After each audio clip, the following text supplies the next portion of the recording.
Karena membuatnya yang paling lama dan bisa disambi itu adalah nasi. Jadi saya akan sambil merebus nasinya dulu. Jadi di sini saya pakai shirataki atau beras shirataki. Kalau misalnya mau diganti porang juga bisa. Diganti nasi merah itu kan kalorinya lebih rendah. Kalau beras shirataki itu penampilannya seperti ini ya, Bapak Ibu. Warnanya itu seperti kayak beras ketan. Cuman dia lebih pipih gitu. Nah, ini nanti kalau dimasak udah matang tuh jadi bening. Kalau porang itu kan masih tetap putih ya. Kalau ini tuh nanti akan jadi bening. Nah, ini kita butuh sedikit. Kita cuci dan direbus dengan air perbandingannya 1:1. Terus kita rebus sampai airnya itu habis. Kalau kita masak pakai panci, sampai airnya habis, ditutup pancinya beberapa saat terus udah bisa dikonsumsi. Tapi kalau kita masaknya pakai rice cooker, tinggal dimasak seperti nasi biasanya aja. Perbandingannya juga sama. Gitu. Nah, selain shirataki rice, nanti yang mau kita pakai adalah brown rice. Brown rice itu kalorinya juga lebih rendah daripada nasi putih. Jadi ini misalnya kalau bisa untuk pengganti karbo ya. Kalau misalnya bosen nasi merah terus gitu, bisa diganti brown rice. Seratnya lebih tinggi, tapi kalau dibandingkan nasi merah tetap tinggi nasi merah, tapi ini lebih lembut. Kalau nasi merah kan kering sekali ya, seratnya kelihatan banget. Kalau misalnya nggak bisa makan serat yang terlalu tinggi, mungkin alternatifnya bisa diganti dengan brown rice ini. Nah, cara masaknya seperti nasi biasanya. Kalau tidak pakai rice cooker, kita rebus dulu sampai airnya habis, terus ganti ke kukusan. Tapi kalau pakai rice cooker, masak seperti nasi biasanya aja. Perbandingannya 1:2 atau sampai 1:3. Tergantung nanti tekstur yang mau diinginkan tuh seperti apa. Misalnya lebih lembut ya 1:3 boleh. Gitu. Bentar, ini sama saya rebus dulu.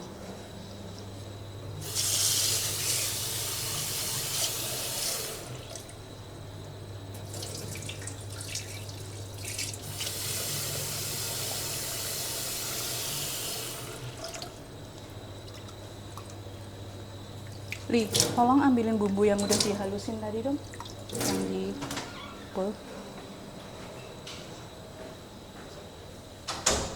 Oke, sambil menunggu berasnya matang, airnya kering. Pertama saya mau buat soto betawinya dulu ya. Apa aja yang kita butuhkan? Pasti kita butuh yang pertama itu adalah daging yang tidak berlemak atau daging khas dalam. Saya pakainya tenderloin, ini tadi sudah saya rebus. Jadi ini udah benar-benar empuk. Airnya jangan dibuang karena kita mau pakai untuk kaldunya. Kemudian terima kasih. Bumbunya ada bawang putih, bawang merah, bumbu putih biasanya Bapak Ibu. Terus ada ketumbar, ada kemiri, aromatiknya ada daun jeruk, daun salam, serai, lengkuas. Kemudian ada cengkeh, kapulaga gitu. Kita butuhkan aromatik itu. Aromatik tidak dihaluskan ya, yang dihaluskan hanya bawang merah, bawang putih, ketumbar, jinten, kemiri, kita haluskan sampai halus. Kemudian nanti kita tumis.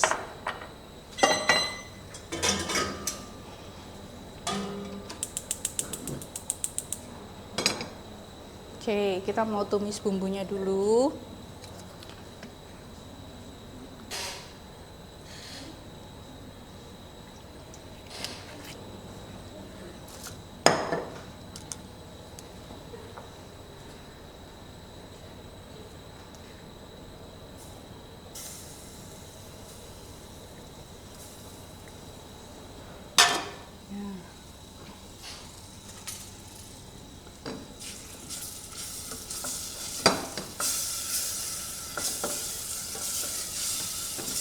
Kita tumis bumbunya dengan minyak goreng.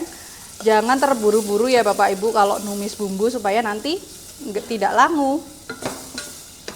Kita tunggu sampai benar-benar bumbunya ini mengeluarkan minyak yang dari bawang merah, bawang putih dan kemirinya. Oke, kemudian kita siapin tadi aromatiknya.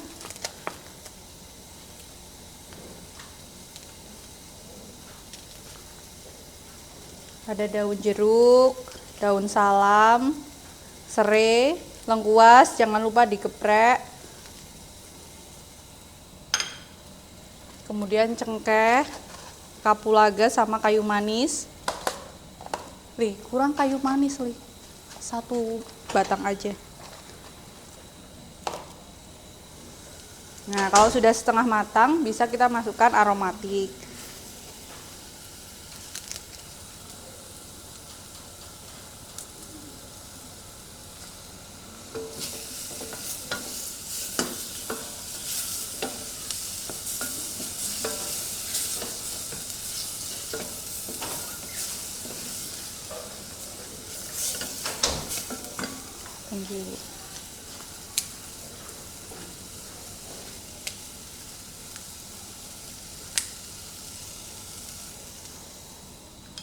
Oke, aromatiknya sudah masuk semua.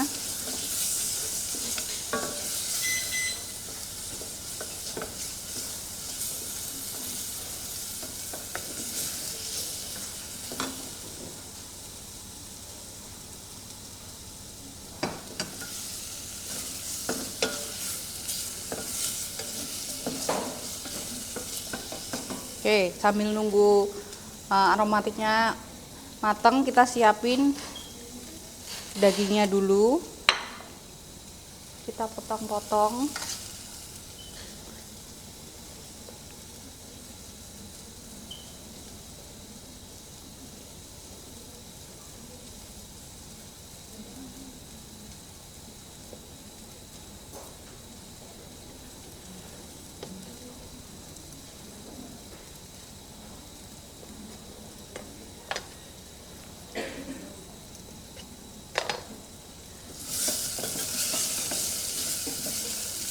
Oke, kemudian kita masukkan kaldunya, Bapak Ibu.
Kita tunggu mendidih dulu ya. Nah, biasanya kalau udah mendidih kan terus kita masukkan daging dan santan ya, Bapak Ibu. Cuman kali ini karena kita nggak pakai santan, santannya kita ganti dengan fiber cream gitu. Jadi ini kita larutkan dulu dengan air, akan menjadi seperti ini. Jadi ini adalah pengganti santan. Nah, kalau misalnya kita pakai fiber cream ini atau pakai krim mereknya boleh bebas apa aja. Masuknya terakhir ya, pastikan masuknya terakhir sesaat sebelum apinya dimatikan. Karena kalau masuk di awal terus terlalu lama kita rebus, nanti krim ini akan jadi hilang, akan jadi bening lagi. Terus rasanya, warnanya itu akan hilang. Jadi kalau pakai pengganti santan, krim yang bubuk seperti ini pastikan masuk di paling akhir. Kita perbaiki rasanya dulu, pastiin rasanya udah enak. Dagingnya udah empuk, udah matang semua, baru masukkan krim, tunggu mendidih sebentar, matikan. Itu nanti warnanya akan tetap seperti santan, rasanya juga akan creamy. Walaupun creaminya nggak akan sekental sama santan ya, karena kan ini cuma pengganti, nggak bisa sama seperti kental kayak misalnya santan kental itu nggak bisa. Kalau misalnya dibanyakin itu bisa. Cuman ya nanti kalorinya akan tinggi juga, sama aja seperti kita menggunakan santan gitu. Selain untuk masak, ini bisa untuk minuman juga. Misalnya kopi, mau pakai krim, pakai ini bisa. kita bikin minuman yang ada santannya, dawet, es cincau yang bersantan diganti ini juga bisa gitu.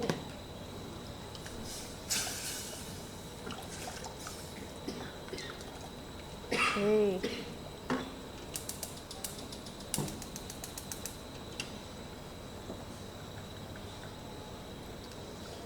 Nah, karena ini sambil kita nunggu mendidih, kita sambil kerjain yang lain saja ya Bapak Ibu. Nanti kita kalau udah mendidih, kemudian kita masukkan daging dan fiber cream.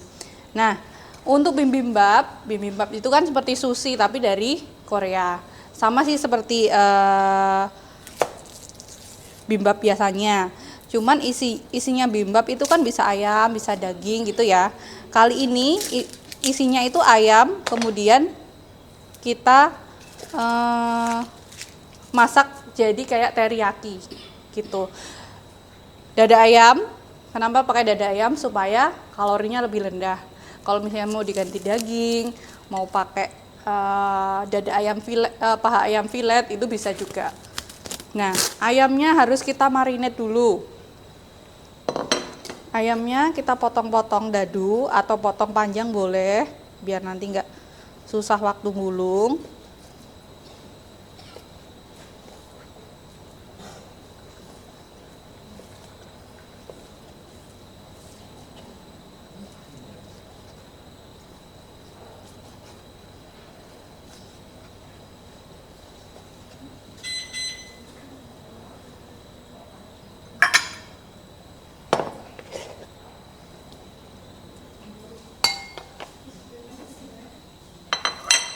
Nah, ayam ini akan kita marinate dengan bahan-bahan.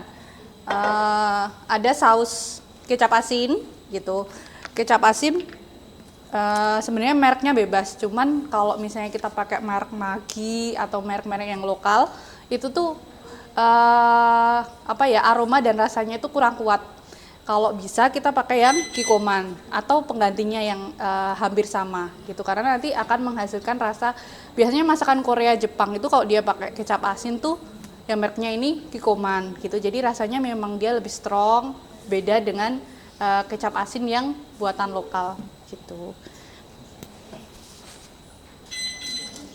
Nah, dada ayam kita marinate dulu dengan kecap asin.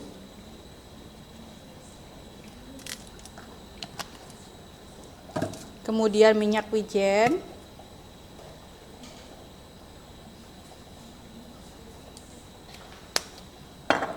Dan brown sugar. Karena chicken teriyaki yang mau kita kali ini rasanya nanti adalah gurih, asin, dan manis sedikit. Tuh. Nah, ini kita diamkan minimal 30 menit, di wrap, masukin ke kulkas 30 menit supaya meresap dulu. Nah, ini kuah soto betawinya sudah mendidih Bapak Ibu. Kemudian kita masukkan daging ya.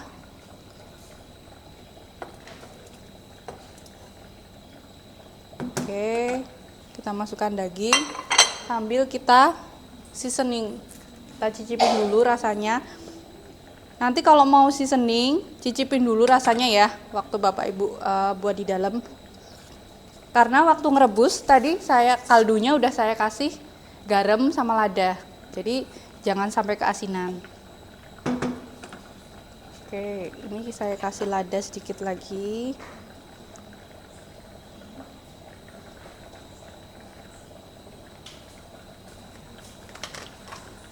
Chicken powder sama garam.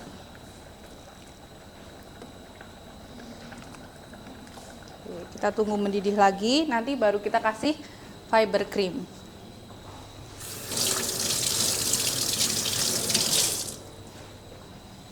Nah, kita lanjut ke chicken teriyakinya ya. Onionnya dipotong, di slice Bapak Ibu.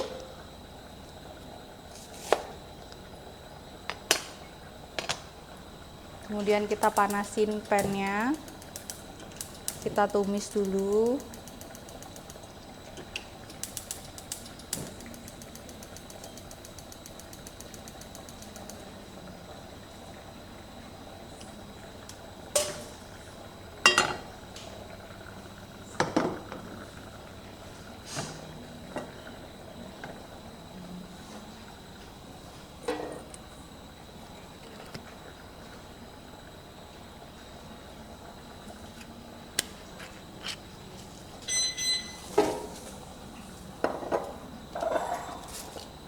Li, ayamnya yang tadi aja deh, yang udah dimarinate dari tadi.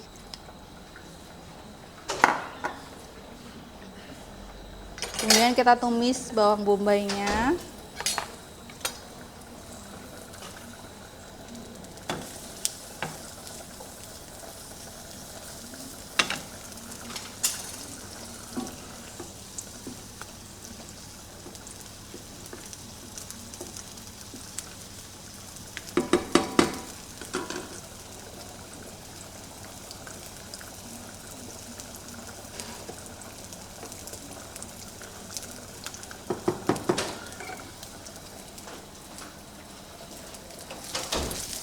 Oke, terima kasih.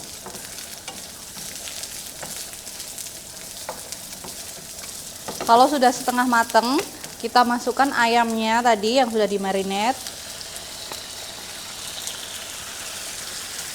Semuanya dimasukkan ya, seair-airnya ya, nanti waktu di dalam, supaya sausnya itu nanti ikut kemasak juga.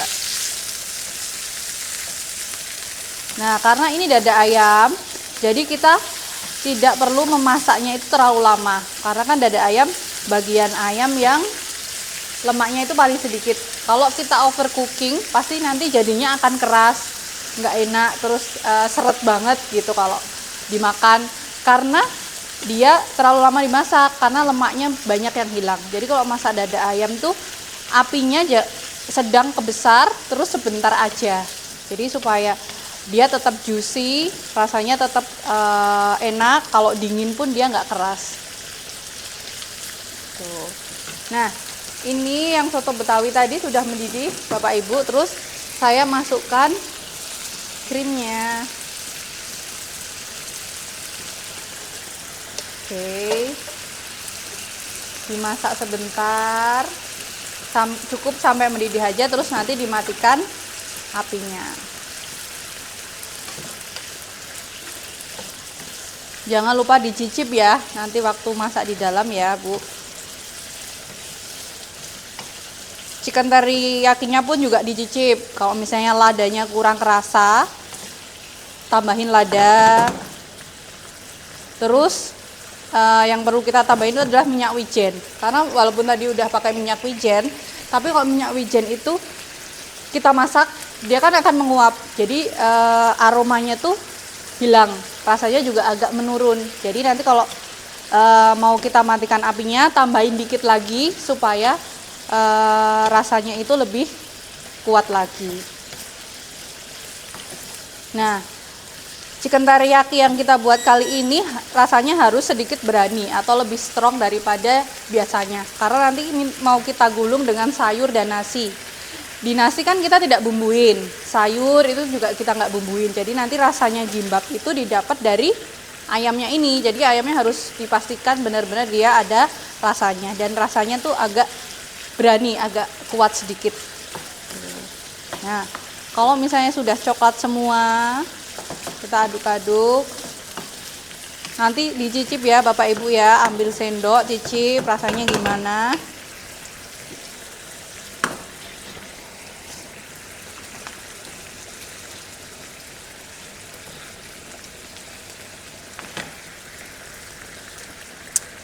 Rasanya itu asin, gurih, ada manisnya sedikit. Nah, ini warnanya sudah coklat ya. Ini jauh lebih coklat daripada yang barusan kita marinate itu. Yang ini kan belum meresap. Kalau yang saya pakai masak ini, yang 1 jam tadi sudah saya marinate. Oke, kalau sudah matang semua, bisa matikan apinya.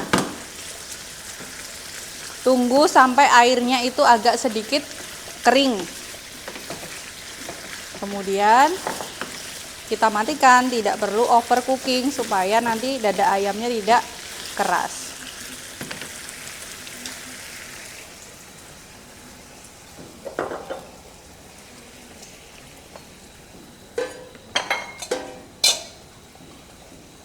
Oke.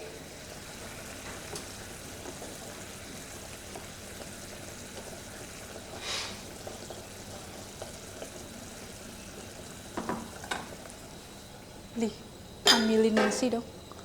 Nasi putih 4 sendok makan, sama shirataknya 4 juga. dicampur di sini. Oke, sambil nunggu soto betawinya mendidih, ayam teriyakinya sudah matang. Nah, pelengkap lainnya di gimbap itu adalah nasi. Jadi nanti saya mau ambil shirataki yang udah matang. Terus ada sayuran yang mau kita pakai kali ini, sayurannya ada bayam di blanching sebentar, ada currynya mentah aja. Kita potong memanjang, tidak usah dikupas ya Bapak Ibu supaya warnanya bagus, tetap ada hijau-hijaunya, tapi kita hilangin bijinya.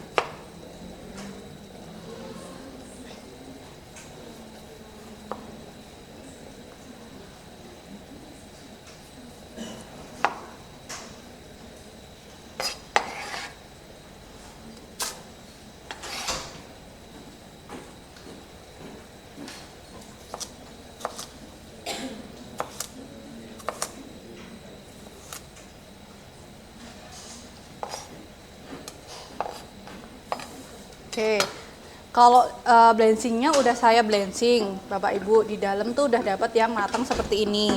Currynya nanti juga shirataki, bukan yang ini, yang di panci. Ini kembaliin lagi di kukusan. Terus panci yang ditutup, kamu tahu kan? Ini ya, taruh sini ya. Ini nggak dipakai. Terus selain bayam dan curry, kita juga pakai wortel yang dipotong memanjang. Ini saya sudah rebus, tapi nanti Bapak Ibu di dalam itu belum di blanching. Jadi harus blanching wortelnya, potong purinya, itu direbus sendiri ya. Kayaknya kompornya dinyalain sekarang aja, biar nanti mendidih. Oke, terus kita siapin gulungannya. Kita pakai nori. Oke, ini soto betawinya sudah mendidih ya Bapak Ibu. Saya matikan, nanti tinggal kita plating.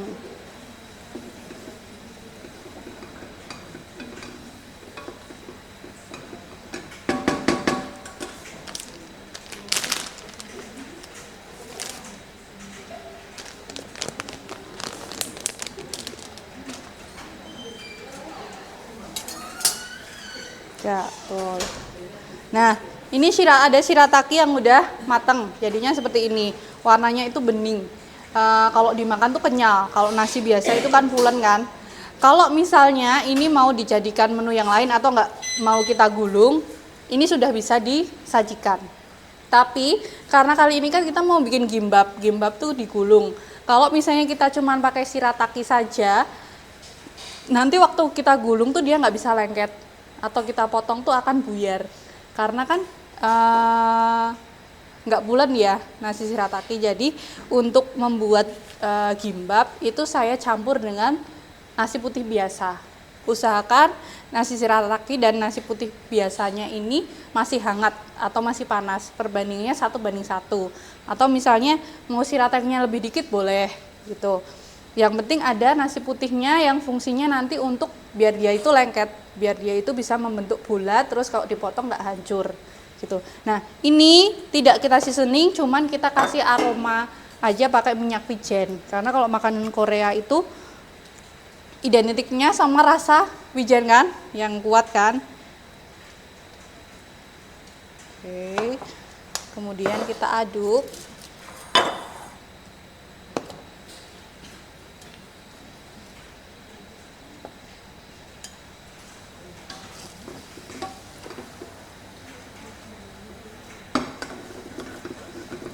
Nah, ini shiratakinya airnya sudah kering, Bapak Ibu. Jadi kalau sudah kering seperti ini, terus kita tutup dulu. Cari yang pancinya ada penutupnya, atau pokoknya ditutup dulu, tunggu sebentar biar dia matang sampai dalam, terus nanti bisa kita sajikan.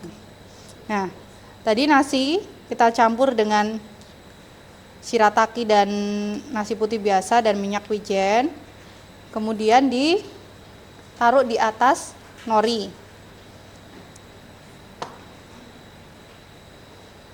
Kita ratakan.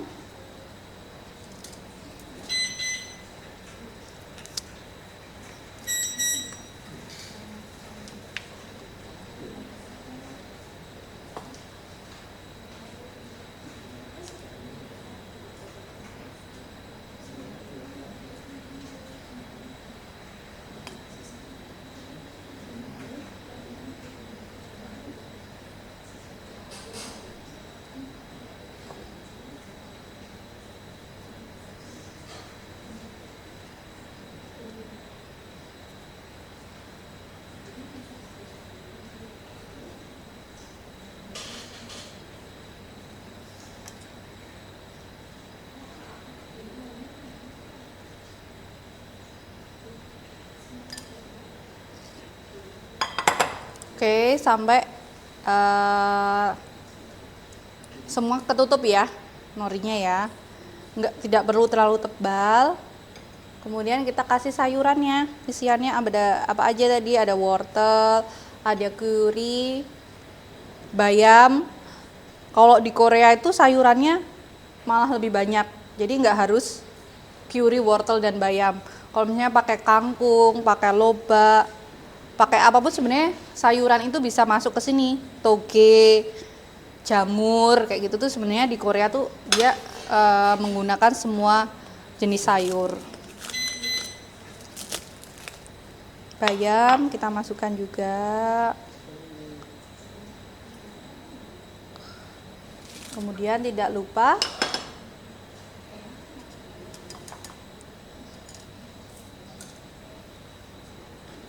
ayamnya, Bapak Ibu.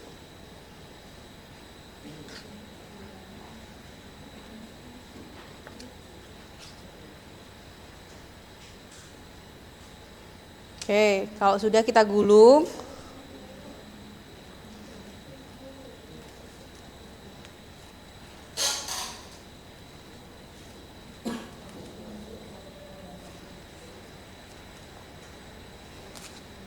Oke.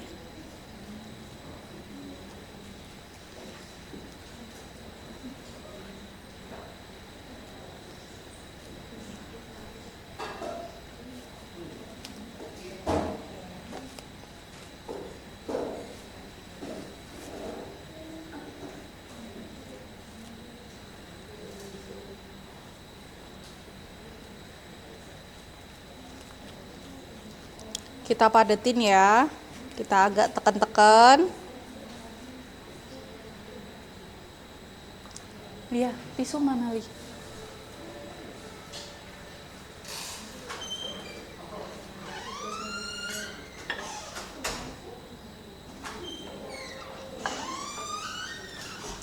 Sama yang brown rice tadi ya. Brown rice tadi loh. Yang kamu kembaliin, yang warna coklat, beras yang warna coklat. Setengah mangkok aja.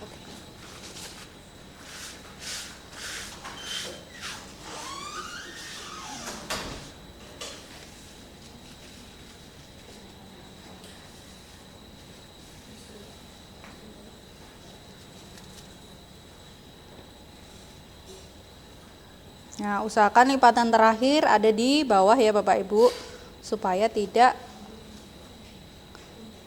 kebuka.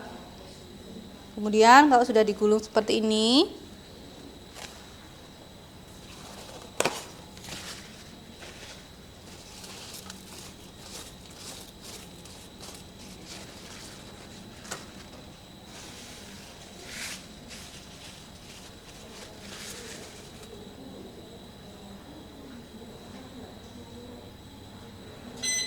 kita oles dengan minyak wijen bagian atasnya.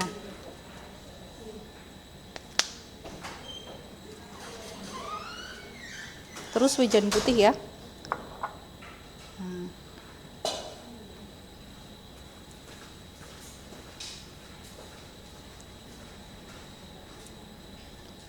Nih, wijen putih.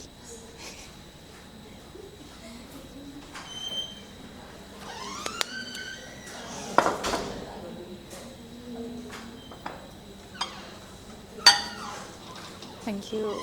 Nah, kemudian kita tabur dengan wijen.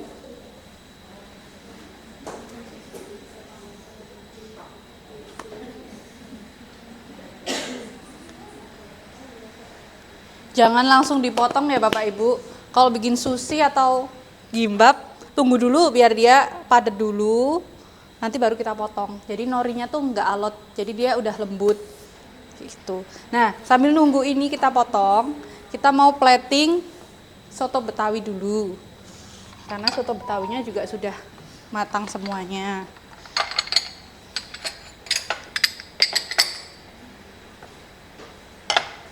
Nah, ini karbonnya kita pakai brown rice. Brown rice tadi kalau kita masak jadinya seperti ini. Itu hampir sama seperti nasi merah ya, cuman ini lebih pulen. kalorinya tuh ada di tengah-tengah antara nasi merah sama nasi putih. Rasanya pun ada di tengah-tengah, tetap ada seratnya tapi nggak kering nasi merah. Tuh.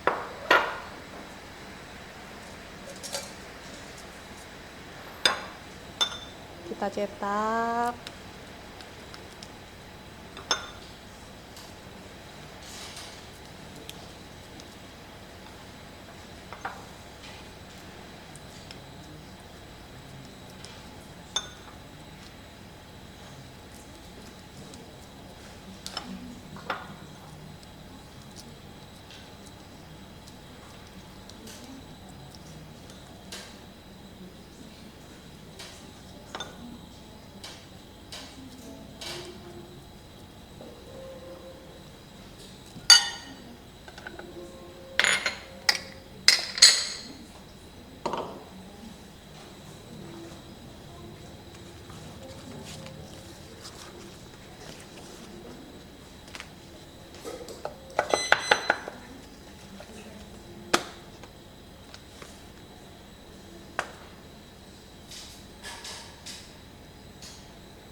Oke, terus kita plating soto betawinya. Ini saya kasih ganjelan ya Bapak Ibu, supaya karena kan nanti kita mau ambil foto, mau difoto, jadi supaya isiannya tuh nggak terendam, nggak tenggelam gitu. Nah, isiannya di soto betawi kan biasanya jeroan, daging gitu ya, sama kentang, kentangnya digoreng. Nah, kali ini kentangnya tidak digoreng, kentangnya direbus. Ada wortel juga, biasanya kan nggak ada sayurnya ya, tapi untuk healthy soto betawi saya kasih tambahan sayur wortel gitu. Nah, nanti wortelnya yang didapat Bapak Ibu itu masih utuh, belum direbus juga, jadi nanti tolong dipotong dadu kotak-kotak ini terus direbus. Kalau kentangnya ya sekitar 7-8 menit, kalau wortel itu 2-3 menit aja dia udah cukup. Nah, ini sekarang kita susun.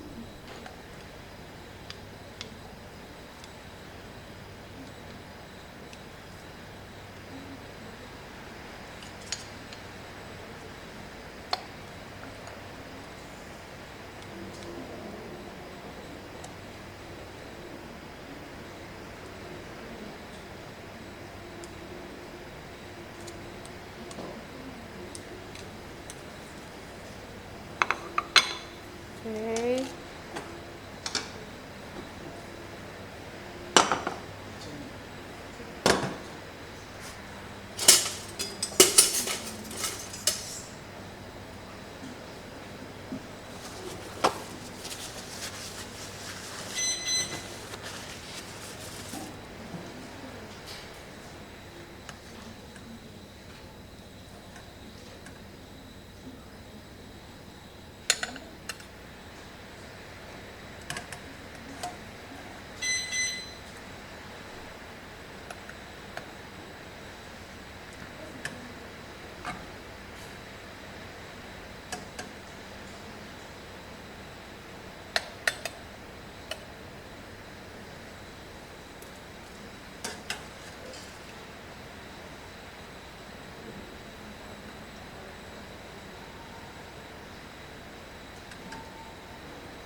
Kemudian ada tomat,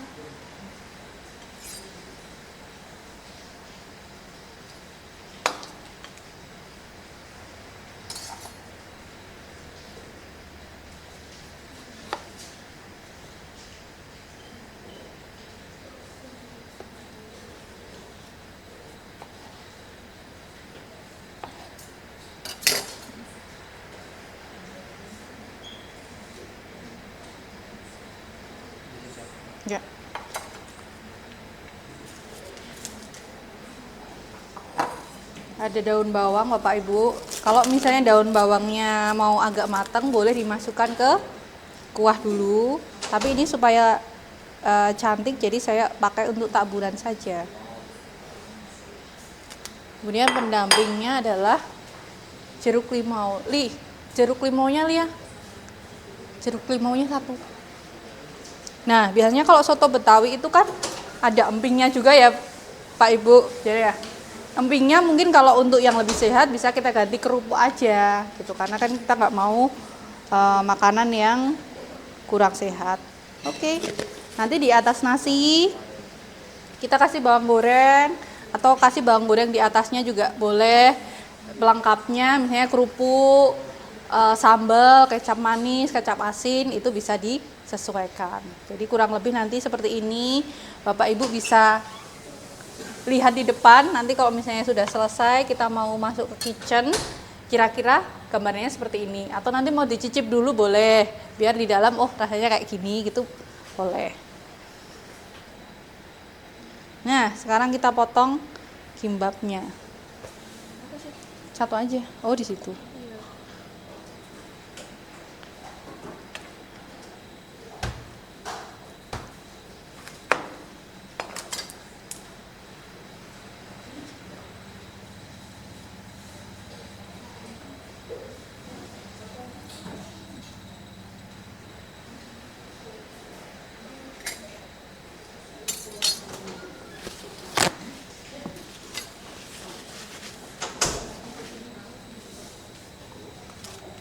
Kemudian gimbapnya kita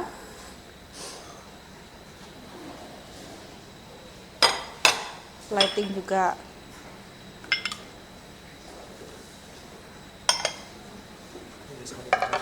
Ya, udah. Motongnya jangan cuma ditekan ya, Bapak Ibu. Jadi kayak seperti kita mengergaji tapi ada tekanannya ke bawah. Supaya nggak hancur. Nah, dan jangan terlalu tipis. Kalau terlalu tipis karena ini isiannya banyak kan pasti nanti kebuka. Jadi gimbap itu agak tebel-tebel.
Oke, gimbapnya kira-kira jadinya seperti ini ya, Bapak Ibu.